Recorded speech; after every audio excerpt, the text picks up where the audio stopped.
à tous, je suis super contente de vous retrouver aujourd'hui dans cette nouvelle vidéo. Aujourd'hui, nous allons continuer les activités en fonction des tranches d'âge. Donc cette fois-ci, ce sera les 18-24 mois. Allez, je te fais plus attendre, c'est parti. La première activité que je te propose, c'est d'écosser des petits pois. C'est une activité très ludique qui permet non seulement de préparer à manger avec les enfants, mais aussi de vraiment travailler la motricité fine. La deuxième activité que je te propose, c'est de faire du play maïs avec les enfants. C'est tout simplement des petits cylindres qui sont tout colorés, ou il y en a peut-être même des unis, que tu vas tout simplement humidifier avec une petite éponge et ça va coller sur tous les supports que tu veux. Ça fonctionne très très bien sur le papier, sur le carton, tout ce qui est un petit peu comme ça, du papier tout simplement. La troisième activité que je te propose, ce sont les éponges avec plein de boutons à l'intérieur. Tu fais tout simplement des petites encoches pour y glisser des boutons dans toutes les petites fentes que tu auras créées. Et cette activité va aussi faire travailler la motricité fine de la pince. La quatrième activité que je te propose, c'est de commencer à faire de la peinture avec les enfants, mais de la peinture libre, donc c'est-à-dire avec des pinceaux, des tampons, toutes ces petites choses-là, des accessoires qui vont permettre à l'enfant de découvrir la matière. Tu peux faire de la peinture à l'eau, de la peinture, la gouache, etc.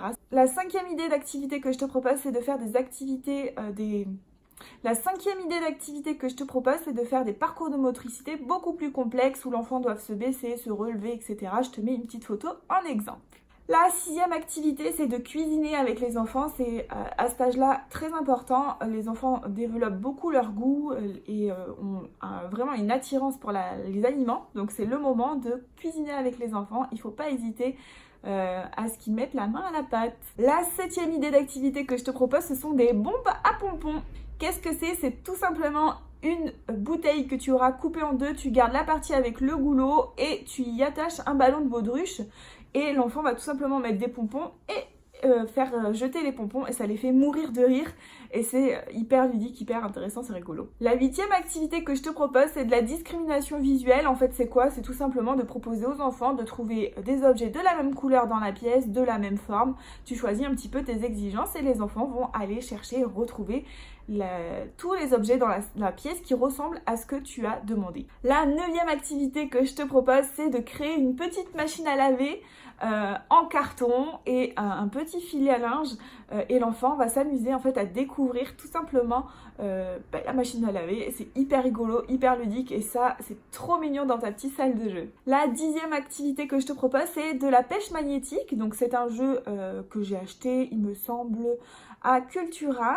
Et en fait, j'ai pris un carton dans lequel j'ai fait un trou comme s'il s'agissait de la glace en fait, un trou dans la glace, dans la banquise. La 11e idée d'activité que je te propose, c'est tout simplement les jeux d'imitation. C'est le moment de sortir le petit caddie, la cuisinière, la marchande, les poupées, etc.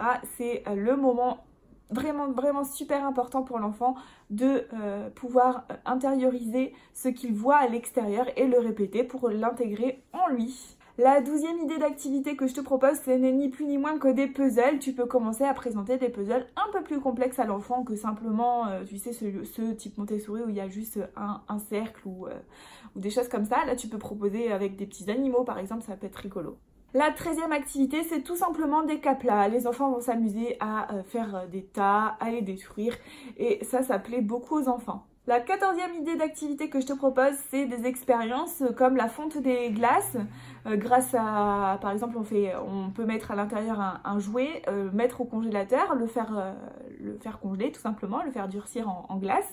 Et une fois que tu l'as en glace, tu peux t'amuser avec une pipette de vinaigre blanc ou d'eau salée à faire fondre la glace autour de l'objet et l'enfant récupère l'objet. C'est quelque chose qui marche très très bien aussi. Et enfin, la 15e activité que je te propose, c'est tout simplement de faire du collage de gommettes. Je crois que c'est l'activité préférée des enfants à cette tranche d'âge-là. Donc je t'encourage bien tout simplement à aller acheter des gommettes et à les laisser décoller de la planche et à les coller sur une feuille ou sur quelque chose que tu auras préparé, un support préparé.